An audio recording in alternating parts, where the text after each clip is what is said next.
Last week, 93-year-old Jean Sullivan talked about her grandfather, Jesse Nunn.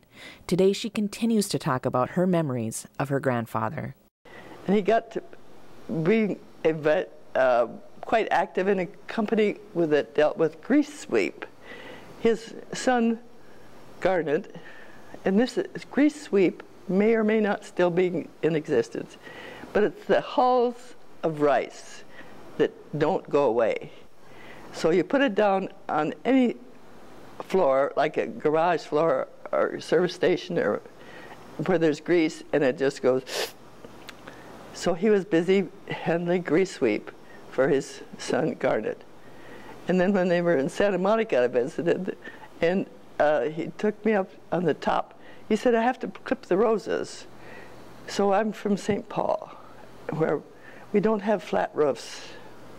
In Minnesota, the roofs are not this way as a rule. So we got up on his roof, and I was climbing around it with him, and we were pruning the Caesar-Brunner roses, which covered the entire roof. So that vine had not been controlled, and they were walking around on roses, clipping roses. He said, we got to thin these guys somehow. But he was a fun person to be with.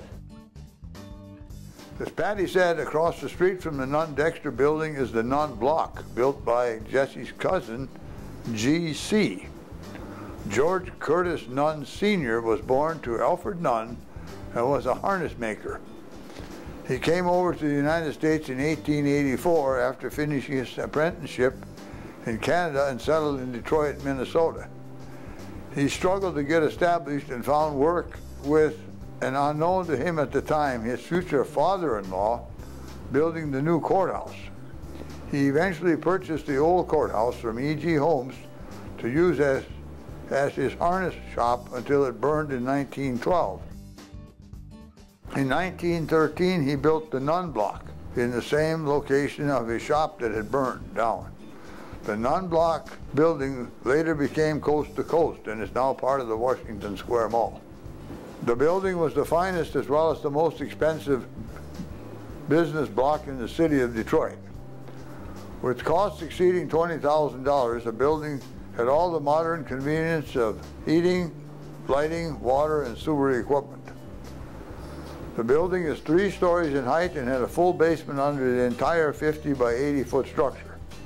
The first floor was divided into 3 storerooms, the north one occupied by G.C.'s harness shop, the center by Robert C. Vadine, a jeweler, and the south one by D.S.B. Johnston Land Company.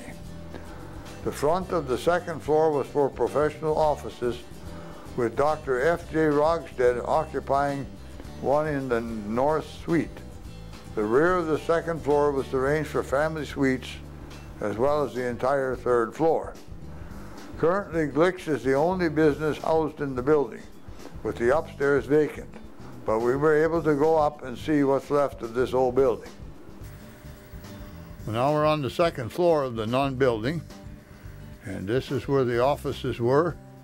And looking out the east window, and this is part of the living quarters, which we couldn't photograph very good because it was no light coming in there. This was a skylight that was in the Nunn building that's been capped now because of leakage problems.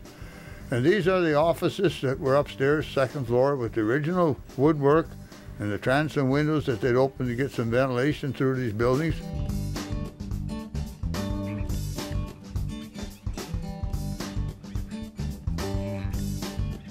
You'll notice here that pretty well been gutted. This is the old register that used to bring up some heat, hot water heat, heated these buildings. And here we're looking out across the street to Washington Avenue. We're looking to the east at the Nunn Dexter building.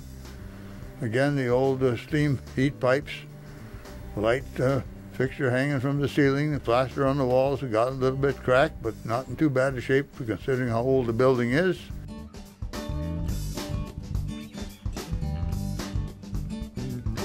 This is upstairs in the Nunn building. This is used to be office space. Later it was turned into apartments, and now it's just vacant. Now we're looking out across the street, Washington Avenue. And you can see here remains of what used to be an apartment. Well, now we're going upstairs to the third floor apartments. There were apartments on the east side of the building and on the west side. This was the hallway that separated the apartments. This is one of the apartments. This is a kitchen of an apartment. You can see the cupboards there. Kitchen sink.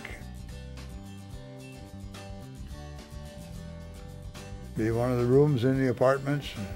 The old door leaning up against the wall. And this was probably one of the bedrooms in those apartments. The apartments were a fairly good size for that time era.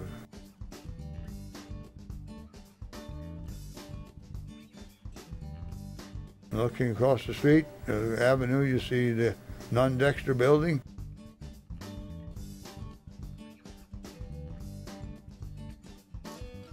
The old registers that brought up the steam heat from the city light plant.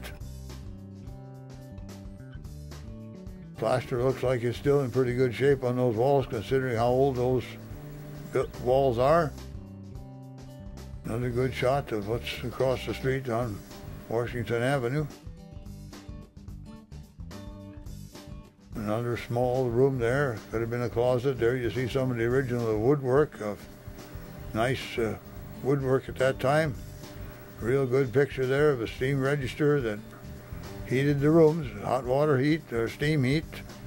The old-fashioned doors with the skeleton key for lock. And then beautiful glass windows with heavy glass. Nice woodwork. I see the deadbolt on that door lock. These are transom windows that were above the doors, and they would open and like this. That would get some airflow to help cool the rooms. And this is just some more rooms in the apartments that were above on the third floor of the Nunn building. This probably could have been a bedroom. It looked like it has a closet there with that bedroom.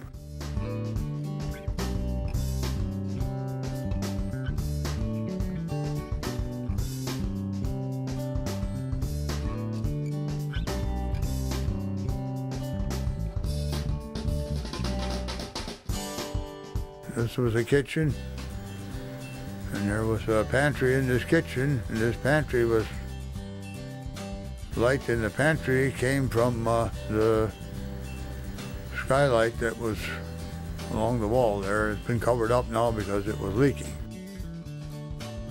Next week we will continue our look inside the Nunn Block building and hear more about G.C. Nunn.